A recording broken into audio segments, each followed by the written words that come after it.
Come on now, dog. Come on, man. What can you say about yesterday's game?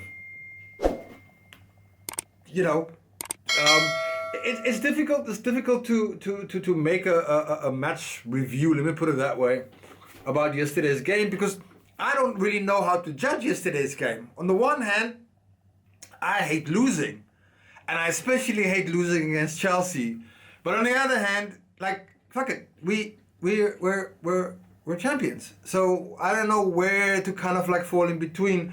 But I think the most important thing I wanted to take away was what I learned from yesterday's performance, because I think we can all agree what we saw yesterday really kind of tells me everything as to why Arne Slot was so insistent on playing, on not rotating his squad that much. Because when we saw yesterday, and again with the Plymouth Argyle game, we saw the backup just not up to that kind of like the stand. There's quite a drop when we go to our bench. And look, in parts the players can perform their roles, but if you're just taking out the whole midfield, so you're removing Gravenberch, Soboslai, and McAllister out of the team, nothing. And so instead we had Curtis Jones, Harvey Elliott. I can't remember for the love of me who was the other player who played with him yesterday. Endo. And that was kind of telling.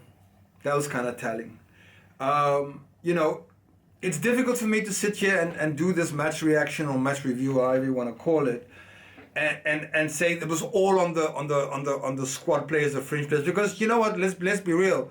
A lot of those regular starters didn't have a great performance either. Diogo Jota, again, nothing that we've seen from him. Salah, nothing again. So, yeah, and then of course, you know, there were a couple of defensive mistakes. 3 goals, then you have to look at your defense. But I think the most important thing coming out of yesterday's game for me was really realizing that, yeah, maybe Slot was right. You know, he couldn't depend on those players to carry the team. And yes, maybe people like Harvey Elliott was more a case of, like, let's see what he can do in these next couple of games to really cement his place, to really kind of like make the coach go, you know what, he deserves to start for certain matches. He's not going to start for every match, but he certainly deserves to remain at Liverpool and continue his development and continue his growth. But what I saw yesterday was Harvey Elliott playing in the Soboslai role, and he just doesn't have that defensive acumen or awareness, let me put it that way, to really oust Soboslai from his role. If we're being honest, I mean, the first goal, I was like, you know, that Enzo scored, I was like, where's Harvey? Where? That's all I was asking, you know. So, with that being said, though, like I said, it's not about going too hard in on the players because, you know, ultimately we did win a Premier League, so, you know, who cares? But I think it is important that we kind of like assess these things because, you know, a lot of our players in our squad are coming to the end of their contracts, and so there's a big job. I think Richard Hughes, the director of football, has got a massive job this summer. In terms of who does he let go, who does he keep, who do we actually go out on loan for that kind of like matter. I wanted to say just on the Endo, I thought Endo had a really good game. He seems to me to be the player that doesn't matter how many games or how many minutes he gets, he just seems to show up and do his job, you know. And I can see a change in him. I could see how he played yesterday. He played like a Ryan Gravenberch light in a sense, you know, turning in and breaking the lines and that kind of stuff. So it tells me very much that Endo is being coached in the correct way, the same way as Gravenberch is being coached. So for me, I if Endo stays as a he's a little bit older, but you know what? In terms of that kind of like leadership roles, seniority, I would absolutely keep him in. But yeah, yesterday I was just this overwhelming sense of disappointment. Yeah, that's the only thing I can kind of like take on. But like I said, I like winning, and I want us to end in the strongest way possible. But what can you do? Chelsea was playing for Champions League spots, so they were there. They showed up, and you could see yesterday they showed up. So by and large, I thought the game was really pretty average for us. And you know what? Fair play to Chelsea, they deserved to win it, but I thought we were pretty average. I think when we started bringing on Alexis McAllister and Soboslai, the team had a sense of balance again, and I think the midfield was a little bit strong, and I think we were able to really kind of like pick up, and you know what? Van Dijk scored the goal to make it 2-1 for us, but again, just moments of loss of concentration. And I'm not particularly singling out, let's say, Jarrell Kwanzaa, for example, who I thought had an okay game. Look, obviously, it was an own goal from him, but there's nothing he could do about it. I think the person who was most culpable for that goal, that second goal, would have been Curtis Jones, who I just thought, again, was just aimlessly passing into aimless lanes. And I'm like, this guy's not 23 years old, man. And I'm waiting for him to step up and be more consistent.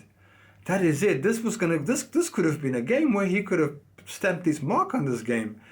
But again, I'm doing this, like, just missed opportunities. And I hear a lot of talk about people talking about criticizing Slot.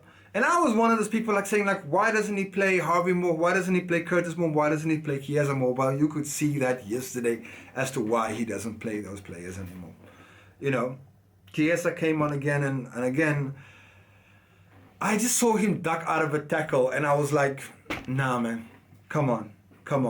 You can't do that in the Premier League. He just seems so lightweight for me. But I don't know what's going to happen.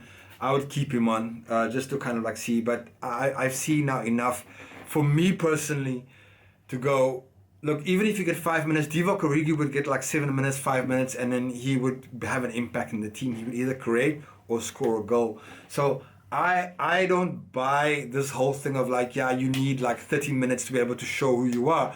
You could score a goal in a minute. You could be involved in an assist or a pre-assist within a minute. So I'm not having any of that, man. So you know what? Screw. I'm just not buying it. But like I said, it's difficult to sit here and make a match report. It's 8 minutes long already. My goodness me. Let's end this off because next week, we've got Arsenal, and I think he's gonna rotate the team back again. I think the team is gonna look a lot better and a lot stronger. But yeah, my hope is that we end the season pretty strong. I don't want to have this kind of peter out and we're watching games and the players aren't there. Yesterday I could see a lot of those players. Trent Alexander-Arnold was already, it's gone. And you know what? He actually came out today and he came and said what we all knew what was happening. He's going to Real Madrid.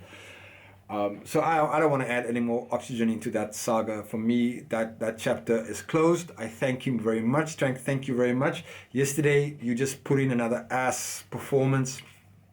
So I wish you good luck. I know that it's not going to be... those Real Madrid fans... they only expect you to win. And you know what? I do think you're a quality player and I do think you're going to be a success there. But it sucks that you are leaving us in where we are. I think we could have offered competitive football, but as it is, he needs to go and do that for himself. So let's leave that at that. We got Arsenal up next. It could be a very interesting game. Arsenal could be buoyed by a fantastic comeback, which they probably will. I think they'll do something against PSG. So you know what, be that as it may, I think both teams are going to want to end strong, so it's going to be a good game. I just hope for a good game. I don't want to see another Chelsea performance, because why else have a guard of honor if you're just going to phone in your performance? Fuck's sakes.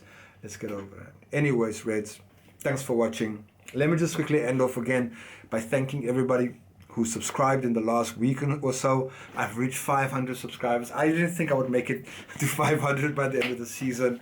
But you guys proved me wrong once again. So thank you very much. I really appreciate it. Do that stuff for the algorithm, all that liquor stuff. And I'll see you guys at the next one. Till then, take care.